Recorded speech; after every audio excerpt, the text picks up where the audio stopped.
صاحبان عقل سے خدا مخاطب ہے، صاحبان شعور سے اہل بیت مخاطب ہیں۔ جتنا بھی خدا کا کلام ہے یا آل رسول کا کلام ہے، یہ بے وقوفوں کے لیے نہیں ہے، عقل مندوں کے لیے ہے۔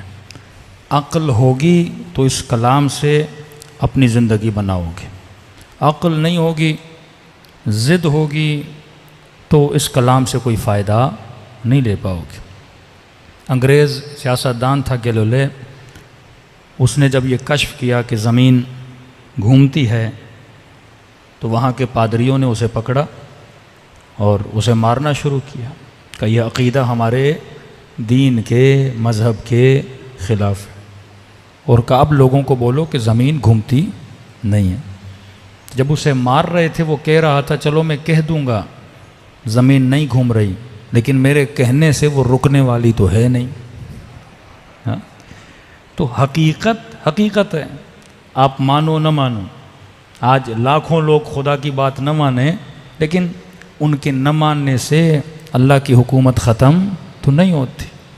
پوری دنیا بولے علی کی ولایت کا انکار کرے، فضیلت علی کا انکار کرے، اب ان کے انکار کرنے سے علی کی فضیلت ختم تو نہیں ہو جاتی۔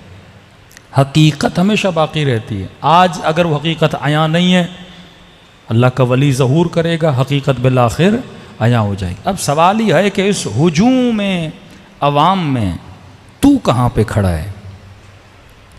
اس میدان میں تیری پوزیشن کیا ہے؟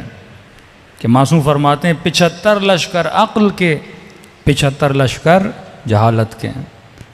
انہی لشکریوں اور انہی سپاہیوں کے ذریعے سے انسان اپنی زندگی گزارتا ہے۔ یا تو حسد کا شکار ہے، یا تو لالچ کا شکاری ہے، یا تو بغض کا شکاری ہے، یا تیرے پاس لشکر محبت ہے، لشکر عشق خدا ہے، لشکر ایمان ہے، لشکر صداقت ہے، لشکر عدالت ہے۔ اب یہ تو نے ڈیسائیڈ کرنا ہے کہ تو نے کہاں جانا ہے۔ اور فرمایا یاد رکھ اللہ نے تجھے عقل دی، عقل کا کام کیا ہے؟ بریک لگانا۔ جس کی بریک جتنی مضبوط اتنا زیادہ مومن، جس کی بریک جتنی کمزور۔ سفرے پر بیٹھو، پیٹ پہ بریک لگاؤ۔ اصلاً جتنے دینی معاملات ہیں وہ ٹریننگ کے لیے ہیں۔ کہ میں نے پچھلے سال مجلس میں کہا تھا، اکثر نوجوان پوچھتے تھے کہ مولانا اللہ نے روزہ واجب کیوں کیا ہے؟ میں نے کہا کیوں؟ کہ ایک طرف کہتا ہے 40 ماہوں سے زیادہ پیار کرتا ہوں، دوسری طرف صبح سے شام تک مجھے بھوکا رکھنے میں اللہ کو مزہ کیا آتا ہے؟ ہاں، کہ میری ماں تو میری بھوک برداشت نہیں کر سکتی، 30 دن صبح سے لے کر شام تک پانی نہ پیو، کھانا نہ کھاؤ۔ یہ کیسا خدا ہے؟ یہ کیسی محبت کرتا ہے بندے سے اور بندے کو بھوکا رکھتا ہے؟ ہاں؟ اب میں نے کہا انسان کنفیوز کہاں ہوتا ہے؟ پچھلے سال کا موضوع جن لوگوں کو یاد ہے وہ جا کے دیکھ لیں۔ کنفیوز کہاں ہوتا ہے؟ جہاں پہ یہ خود کو پہچاننے میں غلطی کرتا ہے۔ یہ سمجھتا ہے کہ روزہ میرے لیے، جبکہ روزہ جسم کے لیے۔ روزے کا تعلق روح سے نہیں ہے، روزے کا تعلق جسم سے۔ بھوک جسم کو ملتی ہے، روح کو نہیں ملتی۔ پیاس جسم کو ملتی ہے، روح کو نہیں ملتی۔ اللہ جسم کو قیدی بناتا ہے، روح کو نہیں بناتا۔ جتنی روحانی لذتیں ہیں اس کے لیے کوئی قید و بند نہیں ہے۔ کہتا ہے جتنا حاصل کرنا ہے روحانی لذت حاصل کر۔ اب جسم کو قیدی کیوں بنا رہا ہے؟ کیونکہ تجھے سمجھانا چاہتا ہے بندے خدا تو میرا عبد ہے، جسم تیرا عبد ہے۔ تو میرا غلام ہے، جسم تیرا غلام ہے۔